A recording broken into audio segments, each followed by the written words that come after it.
यार ये वीडियो पहले देखें, फिर इसके बारे में बात करते हैं। जो लोग मैदे के मरीज़ हैं, अगर मैं उनको एक मशवरा दूँ और ये सबसे इम्पोर्टेंट मशवरा है, डॉक्टर्स अगर आपको ओमेप्रोज़ोल्स, राइज़ेक, नेक्सम, कुछ साशे, कोई कैप्सूल्स वगैरह देते हैं, प्लीज़ उनको इस्तेमाल मत करें। डॉक्टर्स खुद नहीं समझते, मेरी कितने डॉक्टरों के साथ बहस हुई, उनको उनको इसका मतलब ही नहीं और जवाब ही नहीं पता कि ये ओमेप्रोज़ोल्स क्यों दे रहे हैं। ये मौसूफ जो है ये जो वेल्डिंग वाली ग्लासेस पहन के बैठे हुए ना, इनका बात करने का मकसद है कि डॉक्टर जो है वो राइजेक और नेक्सम ईसो वगैरह जो पेशेंट को लिख कर देते हैं, एसिडिटी कम करने वाली जो दवाइयाँ, वो डॉक्टरों को खुद नहीं पता कि हम क्यों दे रहे हैं। और इस बात पे जो है इस मौसूफ की जो है उनके साथ काफ़ी बहस हो गई है डॉक्टरों के साथ, ठीक है, डॉक्टर्स। तो इस मौसूफ की जो है वो कन्फ्यूजन मैं दूर कर देता हूँ। हजरत की कन्फ्यूजन, और जो इनके सुनने वाले हैं वो भी यही समझेंगे, ठीक है, कि वाकई डॉक्टरों को कुछ नहीं पता क्यों ये राइजेक और इसमाप्राजोल और ओमिप्राजोल वगैरह लिख कर दे देते हैं, फजूल में लिखते हैं, जबकि ऐसा बिल्कुल नहीं है। ठीक है, देखें, अभी अगर एक पेशेंट आता है डॉक्टर के पास, तभी आता है जब वो तकलीफ में होता है। अगर वो तकलीफ में नहीं है तो घर में ही बैठा रहेगा, उसे तो पता ही नहीं चलेगा। जब बीमारी बढ़ती है, तकलीफ बढ़ती है, तो फिर वो हॉस्पिटल का रुख करता है, डॉक्टर्स के पास आता है। कि अगर वो इमरजेंसी में आए तो उसे रेफ़र करते हैं गेस्ट्रों के पास। तो जब गेस्ट्रोलॉजिस्ट के पास जाते हैं तो वो उसे डॉक्टर जो है एग्जामिन करता है, टेस्ट लिख के देता है। टेस्ट अगर उसके पॉजिटिव आ जाते हैं तो फिर उसकी ट्रीटमेंट करते हैं। मिसाल के तौर पे एक पेशेंट आता है, वो है अल्सर का मरीज़, ठीक है। पाकिस्तान में 98% अल्सर जो है वो स्टमक का, वो एच पाइलरी की वजह से। तो जब एच पाइलरी पॉजिटिव आती है तो फिर उसकी ट्रीटमेंट स्टार्ट की जाती है। सबसे पहले राइजेक या नेक्सेम, ईसो, जो ओमिप्राजोल, इसमाप्राजोल दी जाती है, ताकि उसकी जो है एसिडिटी कम हो जाए, मैदे में जो मरीज़ की तकलीफ़ है वो कम हो जाए। फिर जो है एंटीबायोटिक्स दी जाती हैं। एच पाइलरी के लिए जो वो सिंगल एंटीबायोटिक कभी नहीं होती यूज़, वो डबल एक्शन जो एंटीबायोटिक यूज़ की जाती है, मतलब दो किस्म की दी जाती हैं। क्लेथ्रोमाइसिन हो गई और इमोक्सिलिन, ये दी जाती है 10 दिन के लिए, 15 दिन के लिए।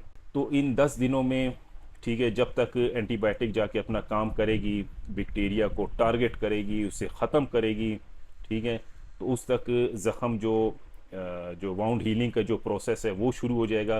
तो जब एसिडिटी ज़्यादा होगी तो वो ज़ख़म में जलन होगा, दर्द होगा, मरीज़ भी जो है वो तकलीफ़ में होगा, और वाउंड हीलिंग जो है प्रोसेस वो भी स्लो हो जाएगा।